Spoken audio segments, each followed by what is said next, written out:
একটি জরুরি বিজ্ঞপ্তি এত দ্বারা সর্বসাধারণের অবগতির জন্য জানানো যাইতেছে যে বাংলাদেশ পানি উন্নয়ন বোর্ড ওয়াদার অধিগ্রহণকৃত ভূমিতে সোনাপুর 0 পয়েন্ট থেকে উত্তর ওয়াদা পর্যন্ত, সোনাপুর 0 পয়েন্ট থেকে উত্তর ওয়াদা বাজার পর্যন্ত রাস্তার পাশেই খালের উপর নির্মিত অবৈধ স্থাপনা সমূহ যথারীতি আজকের দিনের মধ্যে সরিয়ে নিতে অনুরোধ করা যাইতেছে। অন্যথায় আগামীকাল রোজ মঙ্গলবার 5/8/2025 জেলা প্রশাসকের সহযোগিতার মাধ্যমে উচ্ছেদ অভিযান পরিচালনা করা হইবে। উচ্ছেদ অভিযানে অমান্যকারীদের বিরুদ্ধে আইনানুগ ব্যবস্থা গ্রহণ করা হইবে।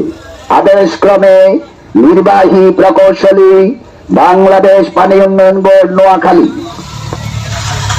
দর্শক, আপনারা শুনতে পেরেছেন যে আসলে মাইকিং করা হয়েছে যে গতকালকে উচ্ছেদ অভিযান কিন্তু চালু করবেন। তো এই ভিডিওটা এই মুহূর্তে যে লাইভটি যে যেখান থেকে দেখছেন